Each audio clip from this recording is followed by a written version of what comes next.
Hello, everybody, and welcome to the Tip of the Iceberg Live, your home for Pittsburgh Penguins news and analysis. You can find us on YouTube at Tip of the Iceberg or anywhere you get your podcast from. I'm your host, Nick Belsky, and we have a good bit of stuff to talk about today as we're getting out of the dead month of the NHL calendar. August, of course, being a month where a lot of people take those last vacations, whether it be players, whether it be front office members, whether it be coaches, whether it be media members, so we don't get as many stories.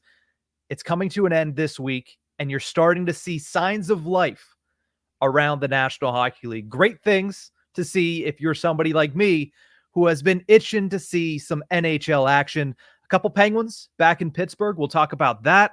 An analyst wants Sidney Crosby to score more goals this year. We'll talk about that. And Rutger McGroarty gets his introductory press conference with the Pittsburgh media earlier today. We'll touch on that first. And then, of course, as we do at the end of every single one of these live episodes, we'll answer all of your questions. So make sure that you're dropping them in the chat, as well as answering the question that we have here today. Question of the day: will Crosby score over or under 33 and a half goals during the 2024-25 NHL season? Christopher says over. Justin says over. And Justin also adds on to this, going to have 40 to follow up his 42-goal season from last year. So let us know in the comments, do you think it's over or under 33 and a half? And we'll get to that segment where Frankie Corrado expects more from Crosby this season. But let's start things off with something that wasn't on my rundown until about an hour and a half ago when Rutger McGroarty met with the media in Pittsburgh. Just some quick takeaways from McGroarty's first press briefing with the Penguins media. He seems like he's ready to put everything from Winnipeg behind him. Was asked about it on a couple of occasions. Essentially said, thank you to everything from Winnipeg, but we're moving on. I'm here in Pittsburgh. I'm so excited to be in Pittsburgh. Mentioned that he will be playing in the rookie tournament, the prospect development tournament that's coming up here on September 13th to the 16th. So that's going to be very exciting. Myself and Nick Horwat will talk about that more tomorrow on a full-length episode of the Tip of the Iceberg. But, you know, he seems like he's eager to be here. He seems like he's excited to be here. And I think that sentiment should be echoed by the fact that he signed his 3-year ELC directly after the trade was made.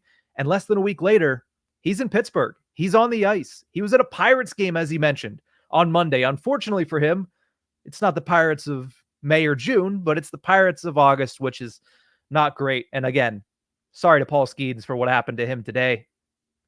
10-3 lead goes to nothing. That's quick. But we're not here to talk about the Pirates. We're here to talk about the Penguins. And McGroarty is not the only member of the Pittsburgh Penguins that is back in the 4-1-2. Obviously, Alex Nedeljkovic was out there last week. He was the first guy to come back, the first guy to get back on the ice, the first guy the social media team decided to bug and do a bunch of stuff. So we saw Nedeljkovic, but Taylor Haas of DK Pittsburgh Sports has been up at the facility all week, letting us know which other Penguins have trickled into the facility and gotten onto the ice early here in this 2024-25 season. First, it was young goaltender Sergei Murashov. Good to see him back over in North America. Good to see him under contract and excited to see what he's able to do at that prospect challenge in mid-September. Tristan Brose was there as well, getting ready for his first professional season. Rutger McGroarty, as I mentioned, and Cody Glass. So a bunch of new players that you're going to see a lot more of, a lot more visibility, and players that the Penguins are hoping can develop really well here over the next year or so and become part of the core going forward. Yesterday, that list got even longer. Noel Acciari, a couple veterans, Acciari, Brian Rust, even Chad Ruhwedel, who is no longer on the Penguins. He's with the New York Rangers, getting up to snuff, fine-tuned with the Pittsburgh Penguins on the ice yesterday at UPMC Lemieux Complex, as well as Vasily Ponomarev, a player that I think a lot of us are very excited to see how he performs. He was somebody that came over last year in the Jake Gensel trade and somebody that was probably going to get an opportunity at the NHL level late last season, if not for the injury that he sustained in his first handful of games with the Wilkes-Barre Scranton Penguins. So intrigued to see what he looks like in the Prospects Challenge. Again, running theme here early with some of these guys getting in early because they're going to have some game action before the other names like an Acciari, like a Brian Rust. But good to see a lot of these guys back in the facility. Good to see a lot of these guys getting ready for the season, and good to see that the dead portion of the offseason, the dead portion of the NHL calendar has come and gone. It's August 28th. Players are back. Notice the one player that wasn't on that list that we'll talk about here shortly is Sidney Crosby. Everybody's saying that, there's still no Crosby news. There's still no Crosby news. It's not going to happen before he gets back to Pittsburgh. So you can at least rest your laurels on that and rest your anticipation on that he is not going to sign that extension until he is back in Pittsburgh with some of these guys out there on the ice. So as far as the schedule going forward for the Penguins, you're going to see a lot more Pens get back into the building, back onto the ice in these impromptu and unofficial skates, which will be fun. But as far as official opportunities, Prospect Challenge between September 13th and 16th up in Buffalo. A lot of really good young players that will be participating in that. Training camp will begin shortly after that. And the preseason opener, September 21st, less than 25 days away from the Penguins playing, we'll say, a modicum of real hockey. It's preseason hockey. The rosters will be a little different, but less than 25 days away till we start watching some preseason hockey between the Penguins, and that will also be against the Buffalo Sabres. Excited to see a lot of these guys back. Excited to see McGroarty in his first press briefing, and excited for the 2024-25 Pittsburgh Penguins. I mentioned Sidney Crosby there.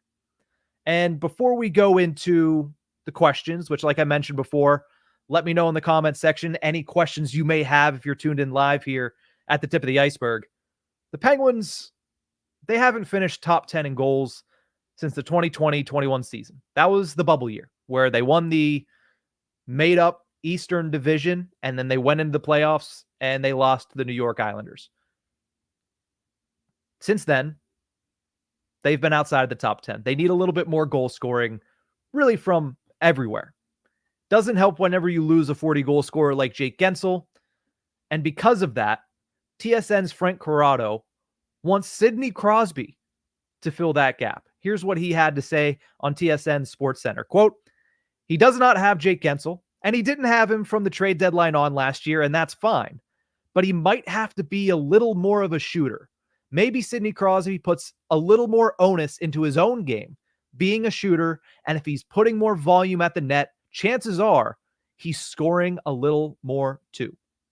It's interesting, that quote, because whenever you see the headline, analyst believes Sidney Crosby needs to score more, you say, well, he had 42 goals last year. I don't know what more you're asking from a guy that's 37, 38 years old. When you read that, some of it holds true. If he shoots more, it's likely he's going to score more. But when you look at what he did last season, I'm not sure how much more you can expect, right? I already mentioned the 42 goals.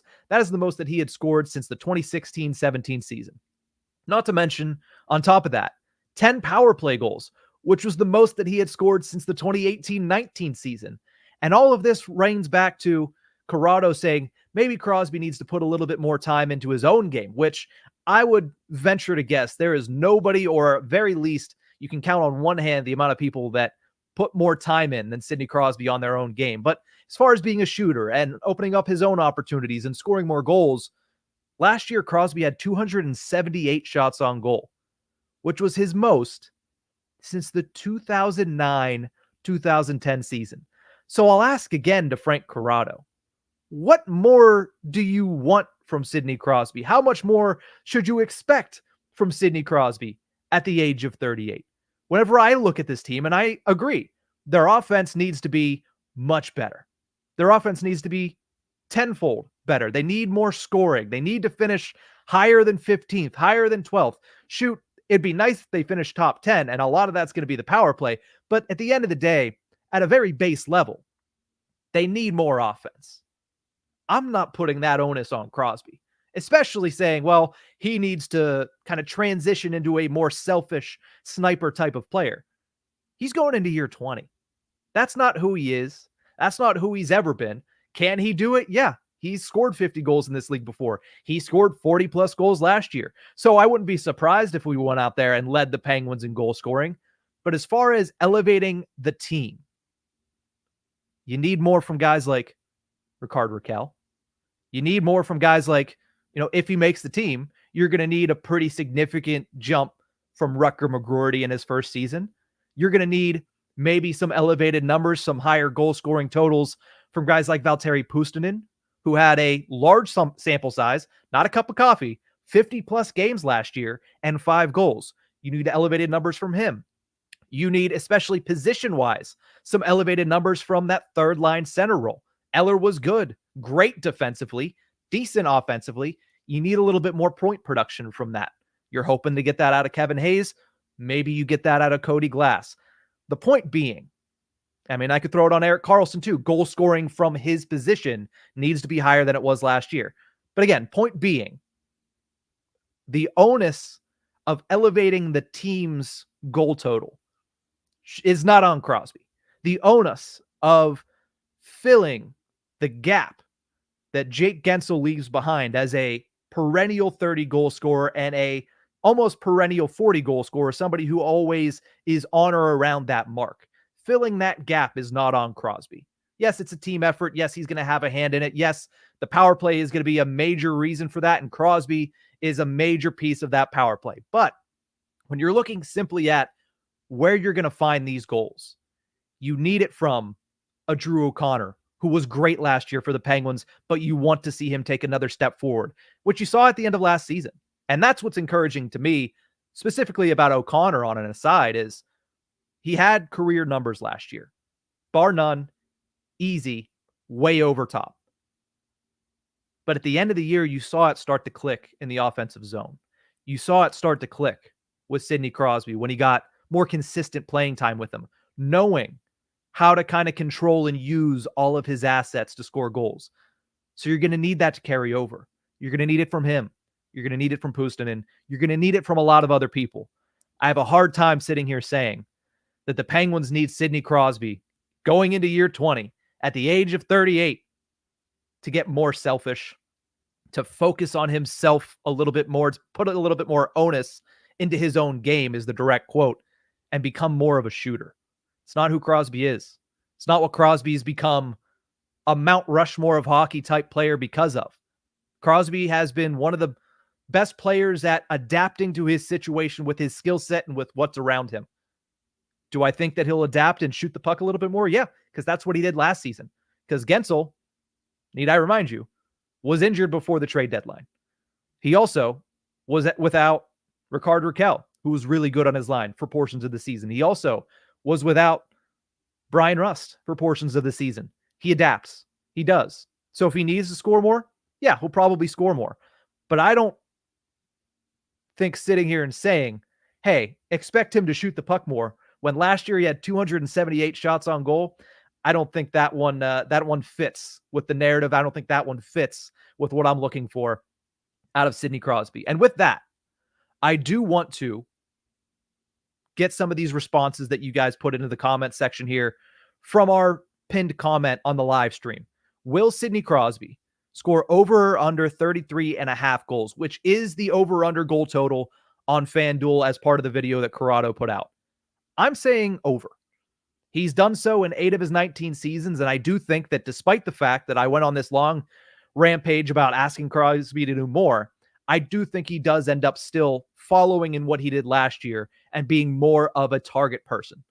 And I think he goes over 33.5. I mentioned 8 of his 19 seasons over 33.5, and that is discounting the fact that he missed a large portion of a lot of those seasons. So I'm going to say over. Let me look into the comment section here and see what some other people say. Brandon Rickner says over. I'm wondering if anybody says under. JR says 45 plus. That would be something. JR also says Gino 30 plus, which would be something as well. Football Goat, big on Rucker McGroarty, says 40 plus. I think he meant points. That's what he threw in there. So I think most of us all agree. 33.5 goals. It's easy for Crosby. He's going to go over that one.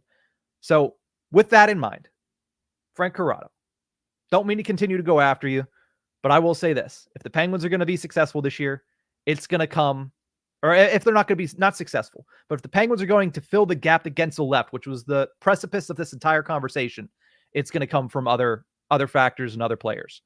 I'm going to take a quick break, collect all the questions that you guys have in the comment section, and when we come back, I will answer as many of them as humanly possible. For right now, we'll be right back after this quick break.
Welcome back to the Tip of the Ice-Burgh Live. Quick break there because I'm amped up. I'm excited to talk Penguins hockey because we are almost to September, and you know what that means, as we talked about earlier. It means players getting back into Pittsburgh. That means training camp schedules are on the way, not necessarily out yet, but on the way, which I'm very excited for. And that means hockey is right around the corner, which I absolutely love. And speaking of training camp schedules, Matt P says over. Hopefully the Penguins will be releasing the training camp schedule soon so I can drive the 6 hours to watch them practice. Shout out Matt P, driving 6 hours to watch the Pens practice. This year, I might join you. Cranberry is about 5 hours away from me. I might be going up first or second week, trying to catch the Penguins for a couple days at practice, trying to get my eyes on some of these guys, especially some of these newcomers. I mean, Rutger McGroarty, definitely. Sergei Murashov has me very excited. But also, Joel Blomqvist. How does he respond to there's a new hotshot young goaltender in the Penguin system that's over in North America? How do they coexist? How does he respond? Does he, amplify his game that much more? And I think that's one thing I'm very excited for. So, Matt, if you're out there, you might see you there. I'm very excited for training camp this season. Let's go over to Team Crusade, who jumped in here and said, did Rutger McGroarty's acquisition eliminate Nick Robertson's chance to come to Pittsburgh? If not, where would they both fit in the lineup? It certainly doesn't make it easier for the Penguins to acquire Robertson, but I wouldn't say it's entirely off the table. Again, based on what I'm looking at, simply just looking at the roster, because the Penguins are in a mode right now of they need to acquire as much talent as humanly possible. And if they do go out and get Nick Robertson, who is still refusing to say that he's going to go back and play for the Toronto Maple Leafs, and there still seems to be a lot of tension between his camp and the Maple Leafs organization. If that is the case, and the Penguins are able to go out and get Nick Robertson, which I do think isn't eliminated simply because of the Rutger McGroarty addition, if they're able to get it, I think it's McGroarty, Robertson, and O'Connor on that left side. You have Bunting too. It does make it difficult. But I think if they end up going out and doing that, it turns a Beauvillier into more of, a Vinny Hinostroza type player that's going to get thrown on waivers or sit there as that 13th forward. I think you have to then move on from one of your centers. That way you can get Blake Lizotte into the lineup, because I think they really want Lizotte into the lineup. But I think that's what you look at as your top four on the left side as far as left wings are concerned. You have Robertson, you have Rutger McGroarty, who, as the season progresses, could potentially move over to center. That is an option. But again, young player, you kind of want to limit his exposure a little bit, and putting him on the wing helps him, especially at 20 years old when he hasn't stepped foot on a professional ice surface yet. All college, all, World Juniors, stuff like that. So I do see that left side as potentially, Rutger, Robertson, Michael Bunting, Andrew O'Connor. It is a very, very stacked one. It is a stockpiled one. It is a log jam, as we like to say on the show. But that's, at the end of the day, that's everything you want. Gunnar Murphy asks, if Rutger McGroarty plays with Sidney Crosby significantly this year, could we see a Calder Trophy run from him? Yeah. To make the answer short, yes. I do think that if he plays alongside Crosby from game 1 to game 82, there's a huge chance that he ends up being a Calder favorite, especially in a year where, listen, I'm excited to see what the two guys out in San Jose do, but at the very end of the day, you saw it with Logan Cooley in Arizona. Even if they're innately talented, even if they're insanely skilled, Logan Cooley didn't stand up as much as a guy like, if I'm remembering the name right, a Brock Faber, who was on a little bit of a better team in Minnesota. So I think that could be a similar situation here where, because Rutger McGroarty comes in and he's playing next to Crosby and he's playing on a team that has playoff aspirations versus a San Jose Sharks team with Will Smith, who's really talented, he's going to be in that conversation with guys like, Yaroslav Askarov might be in that. I have to look at his eligibility, but could potentially be in that mix as well, because he hasn't had a lot of NHL experience, but specifically Macklin Celebrini, who is going to be the favorite going into the season, because they're going to be on a team that's not going to get a lot of opportunity late in the season to be on national television. The Penguins have an opportunity there to get a guy like McGroarty. If he starts with Crosby, if he plays the whole season, if he performs, he could be in that Calder conversation 100%. Firm77 says, do you think Jari will push to keep his net, or will the battle for the crease be between Jari, Ned, and Joel Blomqvist this year? Jari, I think, obviously is going to push to keep his net.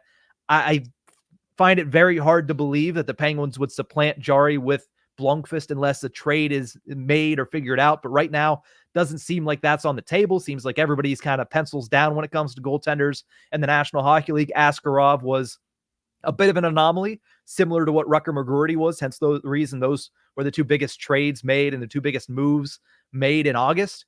I think Jari's going to push to keep his net. And I think early in the season, specifically in training camp, it is going to be back and forth. I think that while Jari has that contract that makes you think, okay, they're automatically going to give him that first opportunity to get back between the pipes. The fact that they brought back Ned and the contract that they signed him to, 2 years, $2.5 million, that is not insignificant. Not to mention the fact that Ned did not give up the net at all in the last 13 games played, including, and we harp on this a lot, and I understand, but including a meaningless game against the New York Islanders. They didn't throw Jari back in there to say, hey, let's, get the flow back. Let's give you a chance to end on a high note, Jars. I know it's been a rough couple weeks because you haven't gotten in the net. No, they went back with Ned. Nothing on the line except for Jeff Carter's, retirement game, which was unbeknownst to everybody except for the Penguins. The fact that they did that and the fact that they signed him to that contract, I think it's going to be a battle from day one of camp. Do I think Jari pushes to get the net back? Yes. Do I think he ever gets it back as fully as he did maybe when it was him and Casey DeSmith? I don't think so. Unless he goes out there and performs, stands on his head, and Ned fades back, which again, I find it hard to believe. Ned's coming in with a lot of confidence. Ned's coming off a good season where it was a prove-it contract, and he proved it, and he earned that next deal. Unless that happens, I don't see Jari becoming the undoubted number one again this season for Pittsburgh. Let's go to Team Crusade again, who says, if we have a similar season as we did last year, could you see us trading Crosby to a contender or even Pettersson? Crosby? No, it's not happening, right? I know the fact that he hasn't signed the contract. He didn't on July 1st, which was the first expectation. He didn't on August 7th, 8-7, which was the second expectation. I fully expect Sidney Crosby to be under contract whenever he gets back into town in Pittsburgh, probably closer to the start of training camp, because I feel like at this point, one, the Penguins want him in town. They want to be able to do what they did with McGroarty and say, we'll go straight from the contract signing table to 2 hours later sitting on a podium as Crosby talks about finishing his career in Pittsburgh. I think Crosby wants to finish in Pittsburgh. I think the Penguins need him to finish in Pittsburgh. So I don't think, even if they have a similar season to last year, that Crosby's on the block at all. Pettersson's a different story.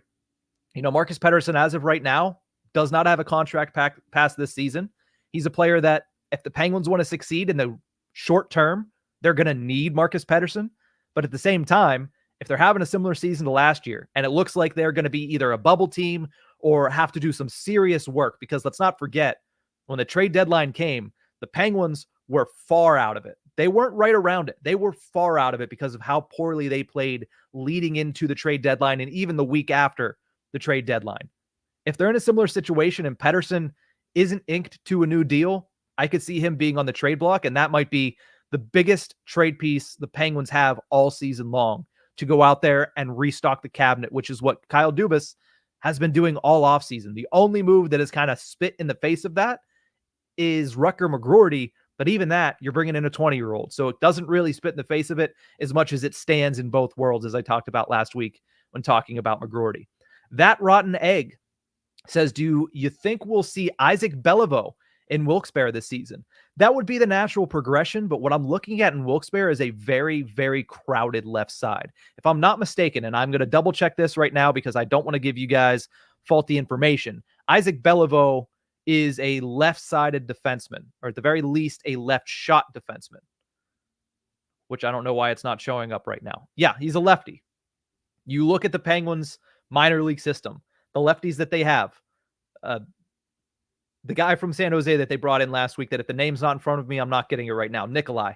Philip Kral's a lefty. Owen Pickering's there. He's a lefty. You think about John Ludwig, who might spend some time in the AHL if he makes it through waivers. He's a lefty. So unless Isaac can switch to that right side, it's going to be very hard for him to get playing time. But you would think after last year, that first professional year, spending a lot of time in the ECHL with the Wheeling Nailers, spending a couple of games up in the A with the Wilkes-Barre Scranton Penguins. You would think natural progression-wise, that's where he should be headed. But again, they brought in a lot of names. They have a lot of lefties. It's going to be hard for him to crack the roster on the left side. If he can make that transition to playing both sides, which, listen, if you do that, that's going to be successful for you in the future because Mike Sullivan loves guys that are versatile like that. But if he can't make that transition to the right, then he's going to have a hard time getting AHL ice time. Gunnar Murphy says, if Raquel is sold off as a trade piece later in the season, would you feel comfortable with Puustinen as Malkin's right wing? I'm very bullish on Valtteri Puustinen. And I would say that I am very much excited about his season this year. 52 games played. He had over 20 points last year, but only 5 goals. That's the one thing that you look at and you say, well, he didn't get a lot of opportunities to shoot the puck. He was in more of a facilitator role. He was in that bottom 6 where, listen, I love Lars Eller. He's not setting guys up for one-timers and wide open looks very often, right? If you put him with Malkin, I have a hard time believing he's not going to get more looks. And if he gets more looks, he's going to score more goals. That's how good that kid's shot is. So if he gets the opportunity, if Raquel is sold off, which I don't rule out as a possibility. I look at Rickard Raquel as a player that his ceiling, 25 to 30 goal scorer, a good top 6 piece for a playoff caliber team. But again, where are the Penguins at right now? They don't want to say rebuild. They're making moves that make it seem like they're saying rebuild. Raquel has a contract that is hard to move. If you can get a sell high mode and you get a team that wants to get him and they're not on his no trade list, I have a hard time believing they wouldn't pull the trigger on a trade like that if it is advantageous for them and if the return is something that fits what they're looking for. So if he's sold off, I would be 100% comfortable with Valtteri Puustinen on the right wing with Evgeny Malkin. And even if you're throwing Rutger on the left side, it might be a little early for that. I think I like the make of that line, but that's a lot of youth, a lot of inexperience alongside Malkin. When you want somebody that's going to be able to open some lanes for Malkin as well, I like Michael Bunting there. So if it's Bunting, Malkin, Puustinen at some points of the season, A-okay with that. Let's go to Brandon Rickner's question, who says, based on Murashov's play this year in the AHL, do you think Dubas potentially puts a big package together for Blomqvist? He had comparable, if not better, numbers than Askarov last season, who fetched a lot. I'll say this about the difference between Joe Blomqvist and Yaroslav Askarov.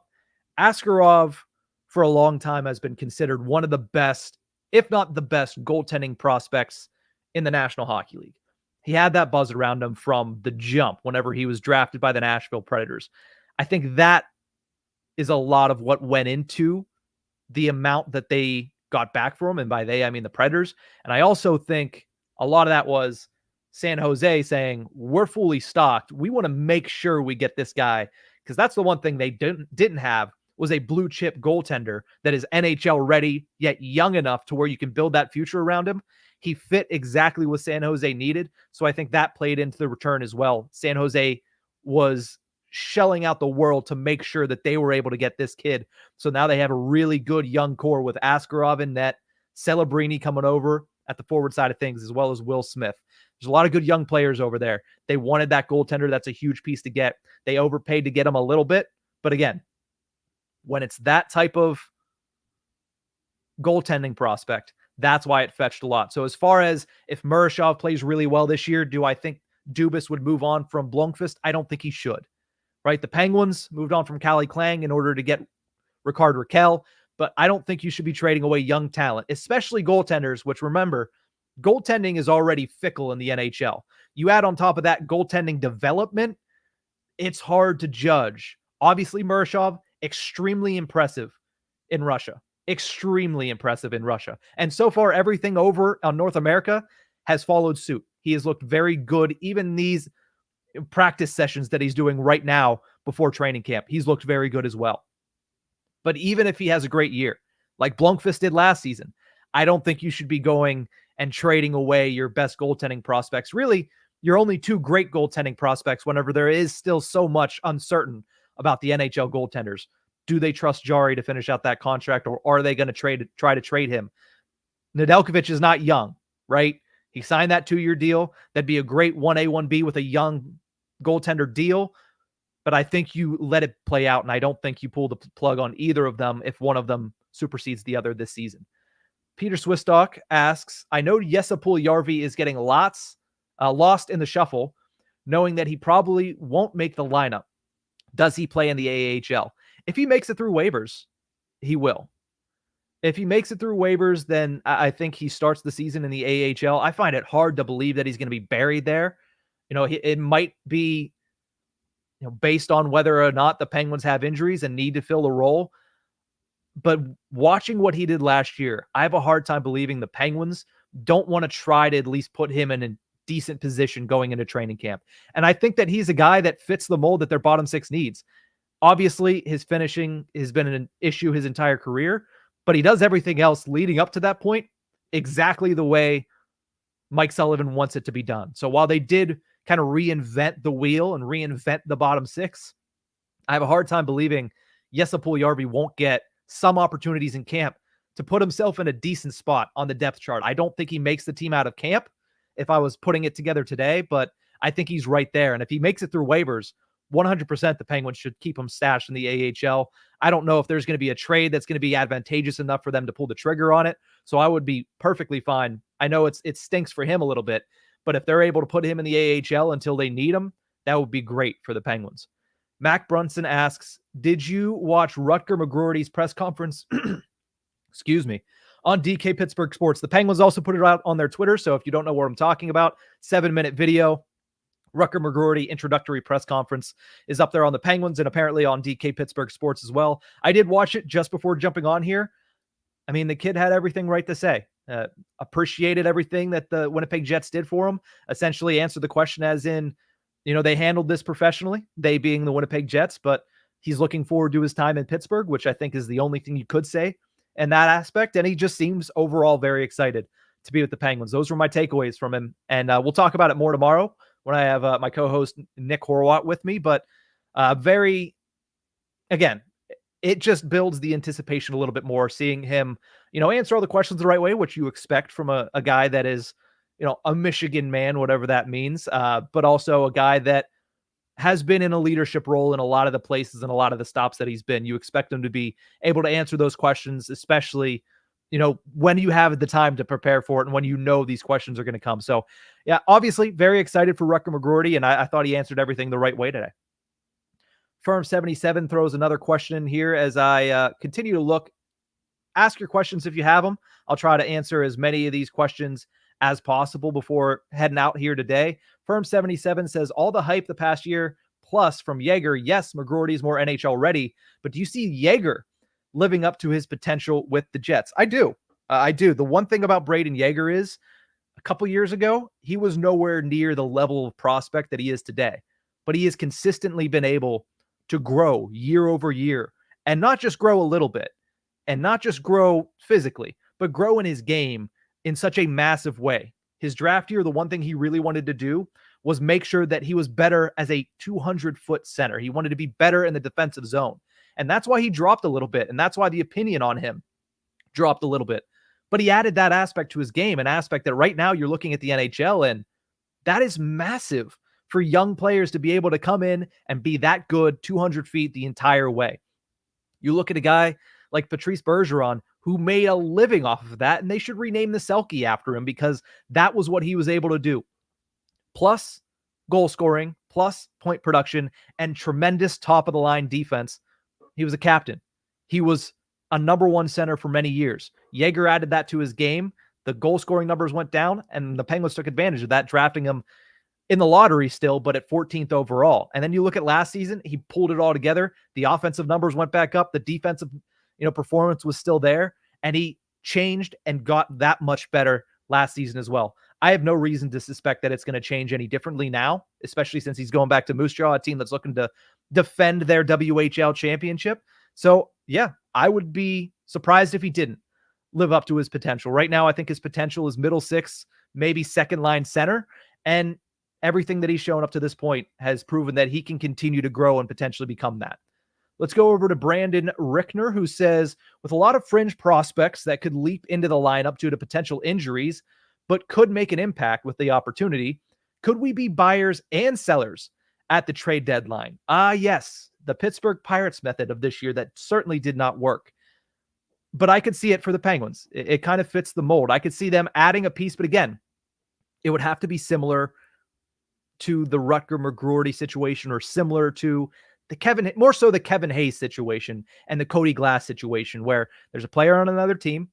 They're coming in cheap. They're looking for a fresh start, and they can help this team, but it's not going to break the bank. I could see the Penguins adding small pieces here and there. Could I see them being sellers? Yeah, I talked about Marcus Pettersson earlier. I talked about Rickard Rakell earlier. If those guys have good seasons, it makes sense for the Penguins to go out and see what they can get for them. Let's go to Evan, who says, what is McGroarty's best attribute? Example, skating, shot, physicality. I'll tell you what it's not, and it's not skating. That's the one thing that he was asked about today, and I believe it was by Rob Rossi, and he said, yeah, I'm gonna work on the skating. That's the one thing that everybody points to. He's not the greatest skater. He does, play a style to where it makes up for it a little bit, but at the end of the day, he's going to need to improve. So it's not skating. The one thing that I'll say that is probably his best is the fact that he plays with that edge, and it helps him. He has a great shot, so you can put that up there too.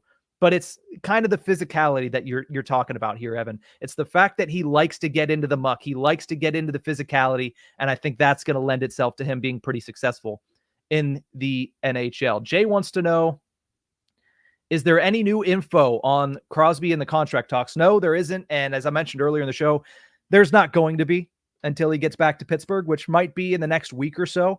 But I think if you're going to have that Crosby extension, which I think is going to happen, I expect it to happen at the beginning of training camp.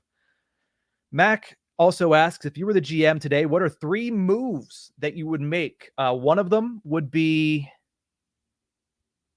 trading a center. That's Nola Chari or Lars Eller. I just think you have a surplus, and there's certainly players in this organization that I think could take those opportunities and could be good. Obviously, you have Crosby and Malkin up at the top. That's not going to change. You have Hayes, you have Lizotte, you have Vasily Ponomarev, you have Sam Poulin. I think some of these guys deserve an opportunity, and I think they're ready to make an impact this season. So I think one move would be trading one of those centers selfishly. The other move would be offer sheeting Nick Robertson. You might have to, if the number goes higher, you might have to look into reacquiring one of your draft picks from next season to be able to make that happen. But I would offer sheet Nick Robertson. I would trade away a center. And the third one's tough because it feels like they're a lot of the way built for this season. And it feels like they're not really going to make any more additions other than maybe Robertson. It feels like the other ones are going to be trades away. So maybe with that in mind, if you can get a deal done to trade Rickard Rakell, and again, you're taking a big risk there because that severely hurts the short-term future of the Penguins. That hurts this year. That takes away from the top 6. You have to replace them, and you're taking a gamble on a guy like Puustinen being ready, on a guy like, Koivunen potentially being ready, or even putting a guy like Puljujarvi back up there. But if you can get a move and move on from a guy like Rakell and open up that cap space, I would say you do that as well. Let's see if there's any other questions here, but let's go to Brian, and then let's answer a couple more. Yeah, we got 2 more here. So let's go to Brian first. Says, feel the bottom 6 will be in a good place with many capable players. Feel that even if a bottom 6 guy has to move to the top due to injury, the real question has to be the top 6 this season. Do you agree? Yeah, when I look at the top 6, center is obvious with Crosby and Malkin. The question is going to be, how ready is Rutger McGroarty? Because you have Drew O'Connor that can play top 6. He proved it last season. You have Michael Bunting, who should be staple gunned to Evgeny Malkin. Point blank, no questions asked. He should be staple gunned there. Rickard Rakell's there. Brian Rust is there. I don't think there's a lot of questions. I think the top 6 is pretty good. The biggest thing is going to be, will McGroarty or O'Connor be good enough to elevate that top 6? But as you look at the last couple seasons, I mean, last year, maybe not, because Riley Smith and Rickard Rakell were disappointing. But the biggest issue was last year power play, and the year before that bottom 6 scoring. Can they get that secondary scoring? Because they really haven't. Crosby can lead a line. Malkin can lead a line. Who's going to lead that bottom 6? I think that's what they're going to need. And as you mentioned, they have a lot of capable players down there. Can they put the pieces together to be able to get more success and to get more numbers and to get more production out of those? The next question and the last question we'll answer before going for today is extreme hypothetical, which I absolutely love these. What would happen if somebody like Hayes didn't make the team after training camp? Do players get sent to the AHL? Is it dependent on the player's contract? It's dependent on a lot of things. I believe, let me double check here, Penguins Puckpedia, who's always on our side. Kevin Hayes, I don't think is plus 35 yet. I'm hoping he's not. Let's see. Kevin Hayes is only 32, so he doesn't have a plus 35 contract. He's going to make the roster, so that's not a question. But if somebody of his stature were to not make the roster, typically, if they're over 35, you can't send them down because it's not advantageous. You have to carry their entire cap hit. It's a plus 35 contract. That's what happens. But typically, you'd have to send them through waivers. And if nobody picks them up, then they can go down. But usually, you don't see players with that type of cap hit end up getting sent down. Simply for one, because typically they're not bad enough to get sent down. And two, these general managers have some egos here. And they typically don't like to send down the guys that they bring in with high and heavy cap hits. So you'd have to send them through waivers. That's dependent on, I believe, age and games played in the National Hockey League or contract as well. You have certain guys like Jack St. Ivany, who's waiver eligible. That might play into that decision, but that's typically what happens with that. Last one here, Kyle D. Do we have dates for training camp yet? No, we do not. We'll keep an eye out for that, and we will mention it the first chance we get whenever that comes out. But no, we do not have training camp dates yet. The dates we do have, Prospect Challenge in Buffalo, September 13th to the 16th. Rutger McGroarty will be included. We learned that earlier today, and a lot of exciting young players. Sergei Murashev, Owen Pickering, Tristan Brose, Ville Koivunen, I believe, is going to be on that roster as well. So a lot of talented players heading to Buffalo in the middle of September. Training camp will start shortly after that. But that's going to do it for this episode of Tip of the Ice-Burgh Live. Thank you guys so much for tuning into this one. We will be back tomorrow with a full episode of the Tip of the Ice-Burgh with myself, Nick Belsky, as well as my co-host, Nick Horwat. Until then, we'll see you guys next time.